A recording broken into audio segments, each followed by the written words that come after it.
감사를 드립니다. 다시 한번 하나님께 영광의 박수 올려드리겠습니다. 네. 우리 옆에 분들하고 한번 인사하시겠습니다. 주님이 오셨습니다. 한번 인사하시겠습니다. 주님이 오셨습니다. 우리 한 번 더 인사하실까요? 메리 크리스마스 인사하시겠습니다. 네, 메리 크리스마스. 네, 즐거운 성탄절 아침에 함께 예배하기 위해서 이렇게 한 자리에 모여서 너무 감사하고 오직 주님께만 영광 돌립니다. 아멘. 여러분 성탄절에 선물을 혹시 받으셨습니까? 네, 네, 네, 대답해 주셔서 감사합니다. 어떤 선물을 받으셨습니까? 혹시 여러분들 중에서 어떤 분들은 우리 가족이 선물이다 이렇게 얘기하시는 분들도 계실 것 같고, 또 어떤 분들은 이제 크고 작은 선물을 준비해서 사랑하는 사람을 위해서, 또 가족들을 위해서, 또 소중한 사람들을 위해서 선물을 드린 분, 또 받은 분들도 계시리라는 생각이 듭니다. 선물은 내 마음을 전하는 것이기도 하지만 받는 사람이 무엇이 필요할까, 무엇을 기뻐할까를 고심하고 고심해서 준비하는 것이 선물이죠. 그런데 가만히 생각해 보면 사람이 사람에게 주는 선물은 한계가 있더라고요. 저도 선물을 여러 번 받아봤지만 그 선물 중에 많은 경우는 그냥 서랍에 넣어서 한 번도 쓰지도 않고 그냥 지나가는 경우들도 많이 있었고요. 또 어떤 선물은 그래도 정말 의미가 있다, 나한테 꼭 필요한 거다라고 해서 잘 사용하다가 1년, 2년 시간이 지나면 누가 줬더라? 라고 하는 그런 잊어버리게 되는 일들도 있더라는 거죠. 이렇게 사람이 주는 선물들은 한계가 있더라는 것을 우리가 인생 가운데 경험해 볼 수 있습니다. 그런데 반면에 하나님께서 주시는 선물은 다릅니다. 하나님께서 주신 선물, 특별히 성탄절에 선물로 오신 예수님은 아주 특별한 의미가 있습니다. 오늘 말씀을 통해서 선물로 오신 예수님에 대해서 우리가 함께 살펴보고 큰 은혜를 누리기를 원합니다. 첫째로 예수님은 우리를 구원하시기 위해 오신 선물입니다. 선물이라는 말 자체가 우리가 준비하는 사람의 마음도 필요하지만 또 받는 사람에게 무엇이 필요할까에 대해서 고심하고 준비해야 된다고 말씀을 드렸습니다. 제가 예전에 청년 사역을 할 때 성탄절에 여러 행사를 하다가 선물 교환을 한 적이 있습니다. 선물 교환을 하면 청년들이 각자 자기가 선물을 준비해서 뽑기를 한다거나 이렇게 해서 선물을 교환하게 되잖아요. 그런데 한 자매가 선물을 살 때 자기가 너무 갖고 싶은 선물을 산 거예요. 물론 그 마음도 귀한 마음이죠. 내가 갖고 싶은 만큼 그 소중한 선물을 사서 우리 지체에게 나눠야 되겠다. 그 마음을 가지고 선물을 사서 와가지고 막 호들갑을 떨기 시작합니다. 내가 너무 갖고 싶은 거, 내가 너무 이렇게 사고 싶은 거를 내가 사서 왔는데 이 선물을 누가 받게 될까? 호들갑을 떨면서 선물 교환 자리에 나왔습니다.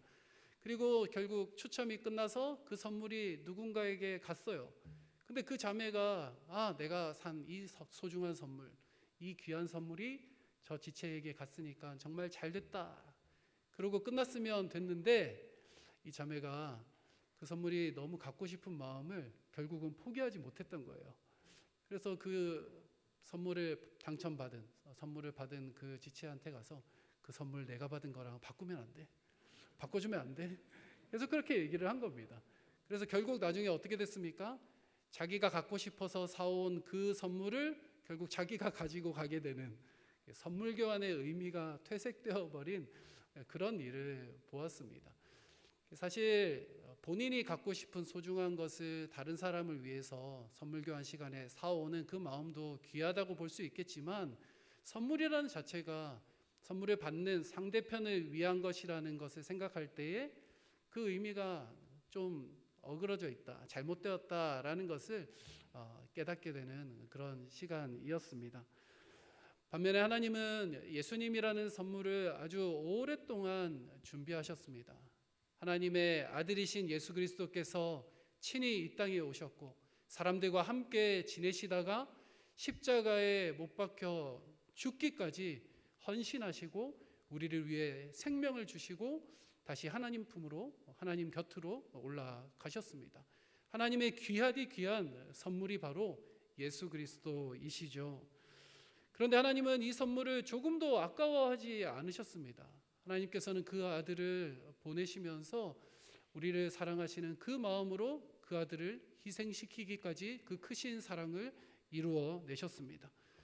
그런데 우리가 하나님께서 이 선물을 어떻게 준비하셨는지, 어떤 과정으로 준비하셨는지를 살펴보면 이 선물이 얼마나 귀하고 얼마나 놀라운지 깨달아 알 수 있습니다.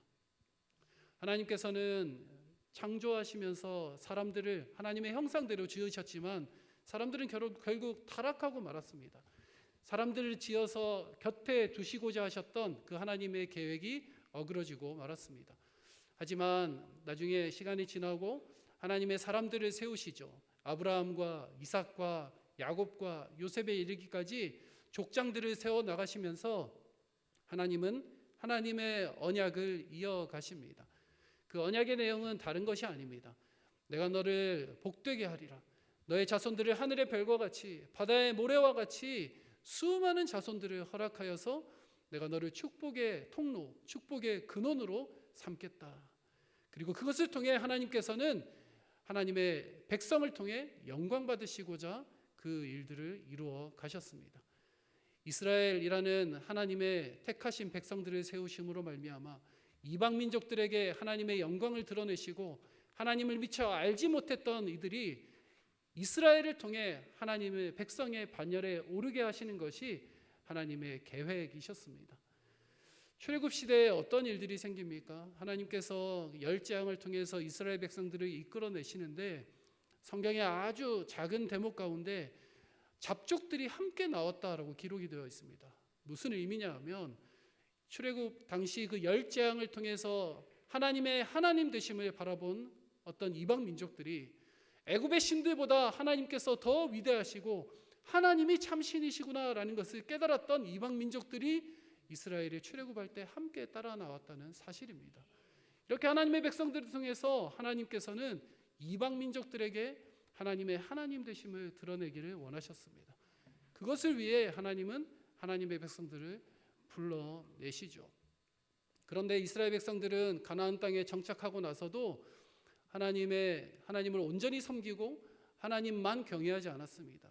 이방 신들에게 눈을 돌리고 또 가나안 족속들, 이방 민족들의 습성을 따라 타락하고 또 무너지고 말았던 이스라엘 백성들 아니었습니까? 하지만 하나님은 끝까지 포기하지 않으셨습니다. 이스라엘의 나라가 남왕국, 북왕국으로 나누어지고 또 이방 민족들에게 멸망당하고 포로로 잡혀가기까지 하나님은 결코 포기하지 않으셨습니다.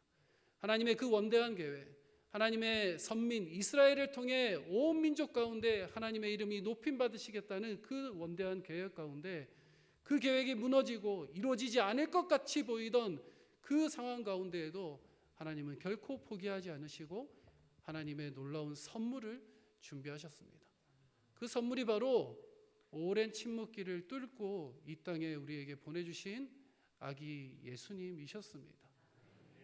예수님은 그 어둠을 뚫고 빛으로 이 땅에 오셔서 사람들의 그 심령 가운데에 그리고 각자의 가정과 삶 가운데에 그리고 인류의 역사 가운데에 암울하고 무너져 가기만 하는 그 어둠 가운데 있던 그 세상 가운데에 빛으로 이 땅 가운데 오셔서 사람들을 구원하시고 생명을 가져다 주셨습니다. 그것이 하나님께서 선물로 주신 예수 그리스도의 역사이시죠. 사랑하는 여러분, 예수님은 선물이십니다. 우리에게 주신 선물이시고 온 인류 역사 가운데 주신 선물이십니다. 주변에 돌아볼 때 아무리 어둡고 암울하게 보이는 이 시대라 할지라도 이 땅에 선물로 오신 예수 그리스도로 말미암아 우리는 소망이 있습니다. 그 선물을 우리의 심령에도 받아들이고 은혜로 누리시는 이 성탄의 아침이 되시기를 간절히 바라고 축원합니다. 우리 옆에 분들하고 한 번 더 인사하시겠습니다. 예수님이 우리의 선물입니다. 인사하시겠습니다. 아멘. 예수님이 우리의 선물이십니다. 두 번째로 예수님은 우리를 하나 되게 하시기 위해서 오셨습니다. 예수님이 오시는 장면 가운데 오늘 본문에서 우리가 함께 살펴보아야 될 부분은 하나님께서 특별히 사용하셨던 사람들이 있습니다. 마리아와 요셉, 그리고 사가랴와 엘리사벳, 이런 사람들이 나오는데요. 이 사람들은 공통적으로 하나님을 경외하는 사람들이었습니다. 그리고 겸손하고 순종하는 하나님의 사람들이었습니다. 천사가 마리아에게 나타났을 때에 천사가 마리아에게 이렇게 이야기를 하죠. 네가 하나님께 은혜를 입었느니라 라고 이야기를 합니다. 마리아가 그런 무난 인사에 놀라면서 그런 인사말이 어찌 됨입니까? 라고 천사에게 되묻는 말씀이 오늘 함께 읽었던 본문 앞부분에 나타나고 있습니다. 그리고 천사의 말을 듣고 두려워하지만 결국 마리아가 순종하는 장면이 이어지는데요. 38절 말씀을 함께 읽어보겠습니다. 시작. 마리아가 이르되 주의 여종이오니 말씀대로 내게 이루어지이다 하매 천사가 떠나가리라. 아멘. 주의 여종이오니 말씀대로 이루어지이다. 말씀대로 내게 이루어지이다. 순종하는 고백으로 하나님 앞에 올려드립니다. 그런데 사실 마리아에게 있어 이 고백은 쉬운 고백이 아니었습니다. 왜냐하면 지금 요셉이라는 남자와 약혼한 상황 가운데 있었거든요. 그런데 요셉과 결혼하기 전에 아이가 생겼다는 것을 알면 파혼당할 수도 있겠죠. 그리고 또한 미혼모가 되면 그 당시 사회 가운데에서 또 손가락질을 당할 수도 있는 그런 상황 가운데 있었습니다. 그런데 천사가 하나님의 은혜를 전하며 문안하자 마리아가 그 모든 일어날 일들에 대해서 하나님께서 하실 일이구나라는 것을 믿음으로 받아들이고 순종하며 고백하기 시작한 그 고백이 바로 오늘 말씀의 이 고백입니다. 주의 여종이오니 말씀대로 내게 이루어지이다. 이 모습은 엘리사벳을 만나면서도 또한 나타나게 되는데요. 엘리사벳도 임신하지 못하는 상황 가운데 있었지만 하나님의 은혜로 세례 요한을 태중에 임신하게 됩니다. 그리고 마리아와 함께 엘리사벳이 만나는 장면이 성경에 이어지고 있습니다. 41절에서 44절 조금 긴데요. 우리가 한번 읽어보겠습니다. 시작. 엘리사벳이 마리아가 무난함을 들음에 아이가 복중에서 뛰노는지라. 엘리사벳이 성령의 충만함을 받아 큰 소리로 불러 이르되 여자 중에 내가 복이 있으며 내 태중의 아이도 복이 있도다. 내 주의 어머니가 내게 나아오니 이 어찌 된 일인가. 보라, 내 무난하는 소리가 내 귀에 들릴 때에 아이가 내 복중에서 기쁨으로 뛰놀았도다. 아멘. 이 마리아와 엘리사벳은 친척지간이었습니다. 서로 임신했다는 소식을 듣고 함께 만나게 되는데요. 이 만남은 단순히 사람과 사람 사이의 만남이나 우연한 만남이 아니었습니다. 하나님의 특별한 계획 가운데에 마리아의 태중에 있는 예수님과 엘리사벳의 태중에 있는 세례 요한의 태중의 만남이 일어난 것입니다. 그리고 방금 읽었던 말씀 가운데에 이 복중에 있는 아이들이 서로 그 만남 가운데에 태동을 일으키죠. 기뻐 뛰노는 장면이 이어지고 있습니다. 사실 예수님과 세례 요한이 나중에 사역을 시작하면서 다시 만나게 되죠. 세례 요한은 먼저 선지자로서 구약의 암흑기를 지난 마지막 선지자, 또 신약을 여는 또 신약의 첫 번째 선지자로서 세례 요한은 그 역할들을 감당하고 있었습니다. 광야에 외치는 자로서 메시아의 오실 길을 준비하는 세례 요한이 예수님의 나오시는 모습을 보고 그 메시아이심을 세상 죄를 지고 가는 하나님의 어린 양이도다라고 선포하며 나아가죠. 그리고 세례 요한이 예수님에게 세례를 베풀게 됩니다. 자, 한번 생각해 보십시오. 마리아와 엘리사벳의 태중에서 먼저 만나 복중에서 함께 그 만남을 기뻐했던 두 아이가 나중에 하나님의 사명을 감당하며 광야에서 세례 요한과 예수 그리스도로 함께 다시 만납니다. 이 두 장면이 연결될 때에 오늘 성탄을 준비하며 이 복중에서 두 사람이 마리아와 엘리사벳이 함께 만났던 이 장면이 얼마나 하나님의 놀라운 섭리 가운데 이루어진 것인가 우리는 깨달아 알 수 있습니다. 이러한 만남들은 이 모든 하나님의 사람들의 겸손과 순종으로 이루어진 것이죠. 서로를 위하는 마음, 또 양보하는 마음, 서로가 서로를 배려하는 마음으로 일어났던 일들이 바로 오늘 마리아와 엘리사벳의 만남이었고, 그리고 마리아가 요셉과 함께 혼인이 깨지지 않고 이어갔던 것도 요셉의 겸손함과 하나님 앞에 순종함으로 이어졌던 것입니다. 이들에게 두려움이 없었던 것이 아닙니다. 이들에게 걱정이 없었던 것이 아니지요. 하지만 하나님께서 하시는 일에 대해서 겸손하게 바라보며 기대하며 나아갔던 하나님의 사람들이었기 때문입니다. 하나님께서 먼저 다가오셔서 베풀어 주셨던 은혜의 역사가 여기 이곳 가운데 일어나게 되었습니다. 하나님과 사람은 본래 하나 될 수 없는 존재들이죠. 우리가 하나님 앞에 어떻게 다가갈 수 있겠습니까? 하나님은 우리와 함께 하시고자 사람을 창조하셨지만 결국 죄로 말미암아 사람은 하나님으로부터 멀리 분리되고 말았습니다.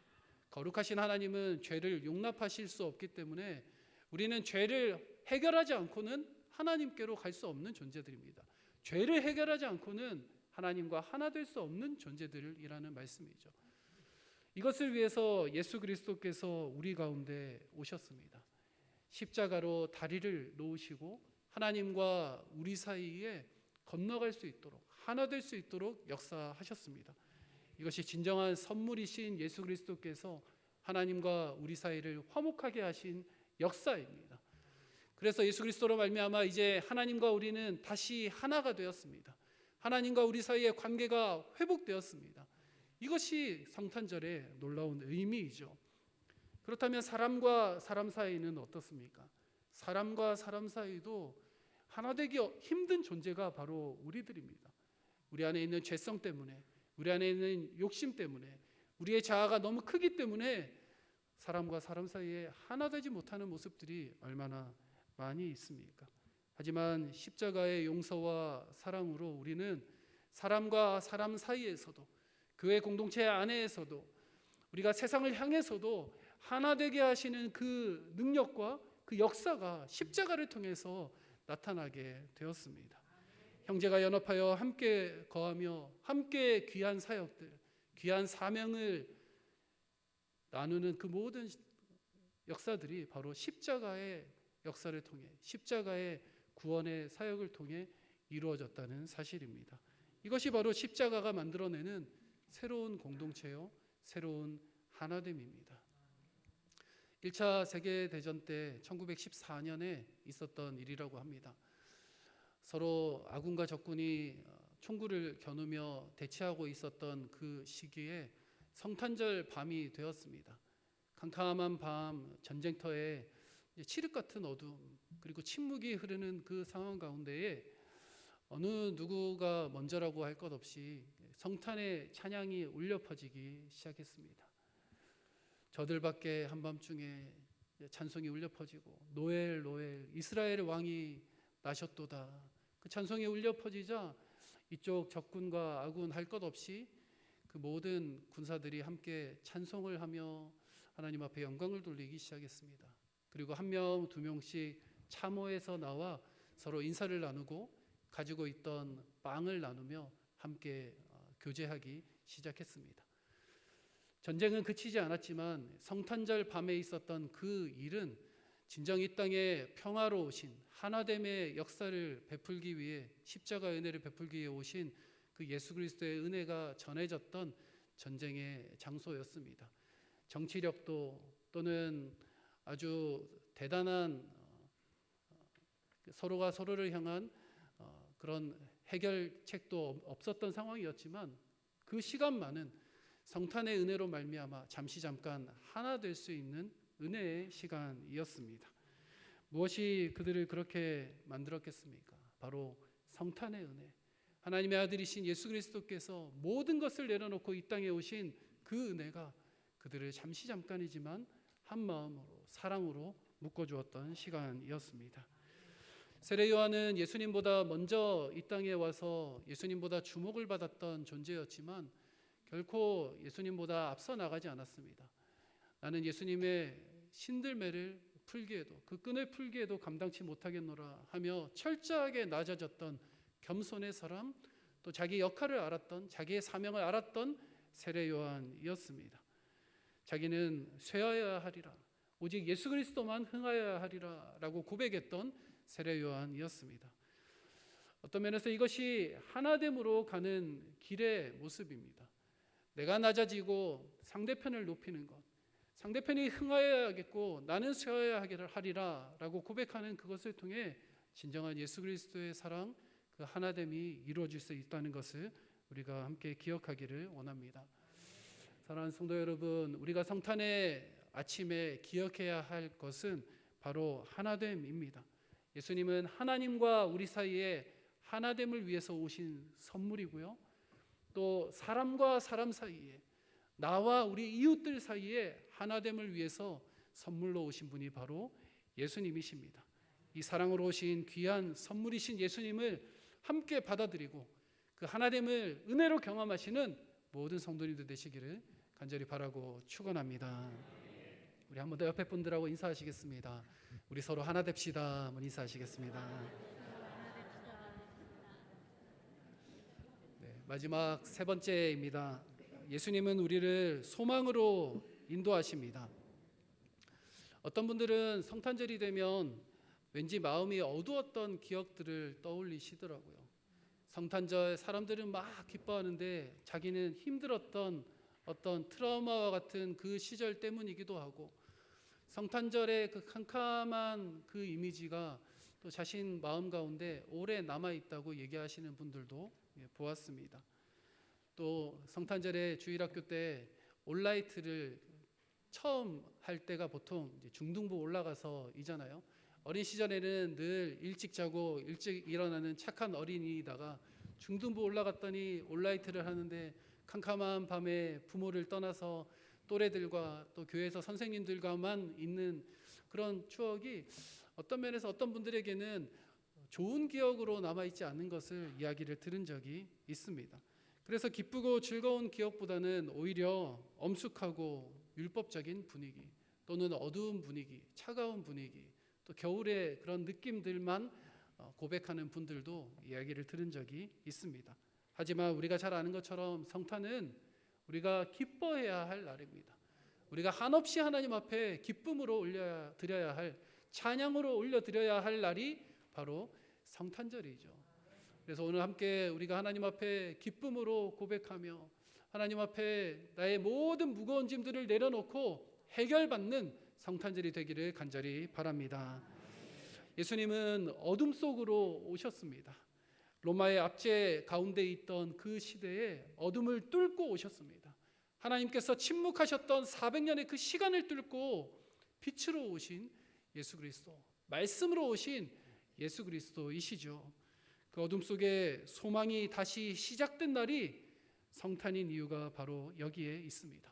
단순히 어둠의 끝이 아니라 하나님께서 새로운 길을 여셨음을 선포하는 날이 바로 성탄절이기 때문입니다. 그래서 성탄절은 절망의 역사 한가운데에서 하나님께서 직접 내려오셔서 소망을 열어가신 날이 바로 성탄절이라는 사실입니다.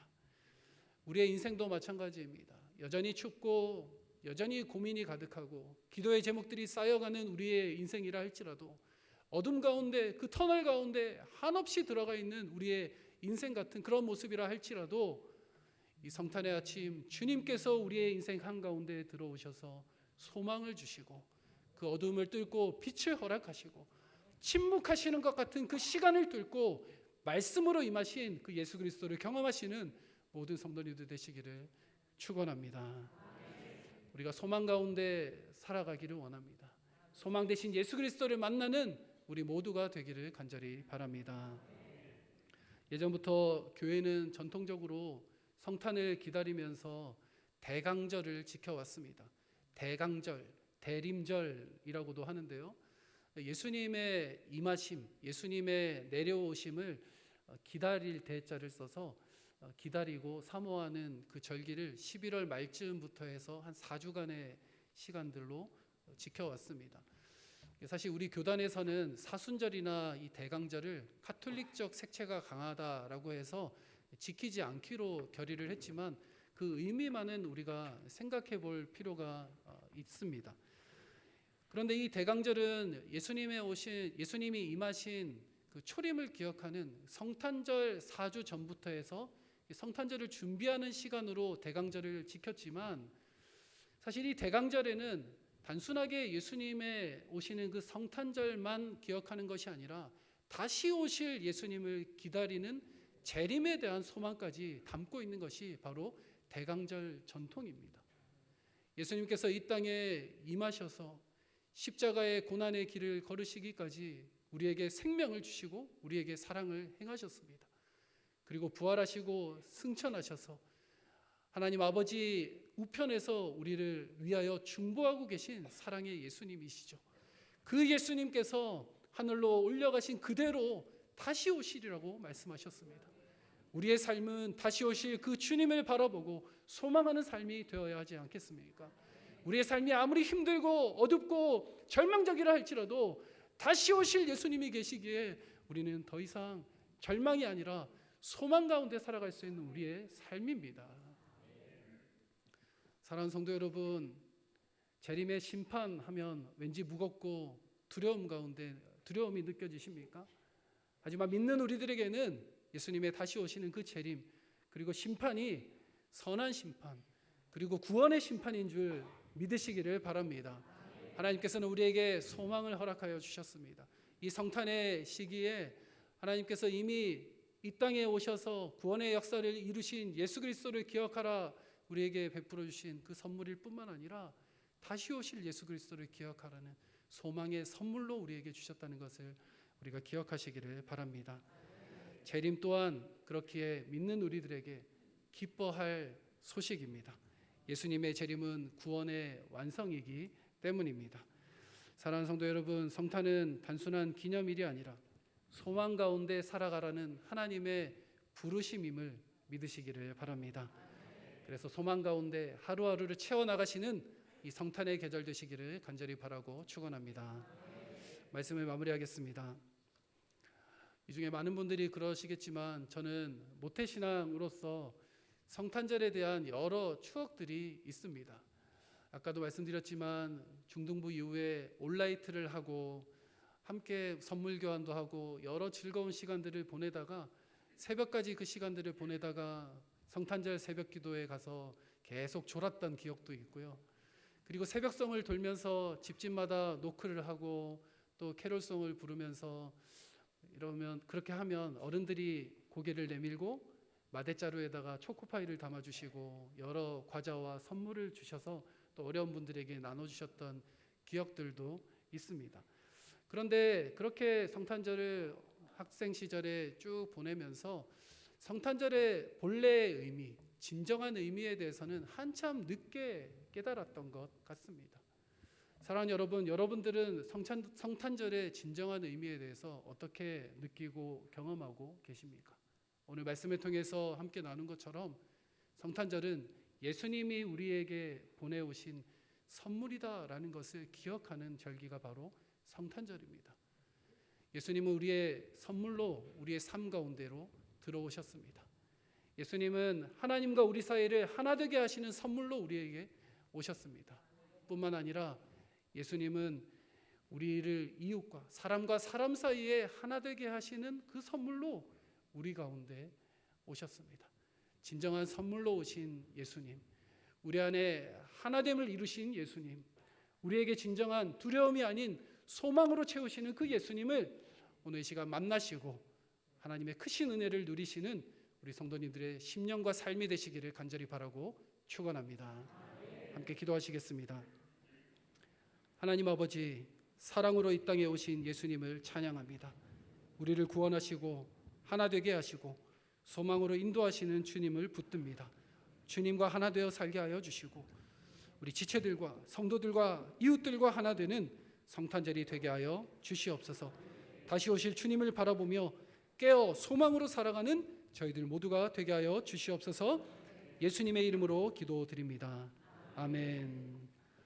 찬송가 112장 찬송하신 후에 드리신 예물을 봉헌하겠습니다.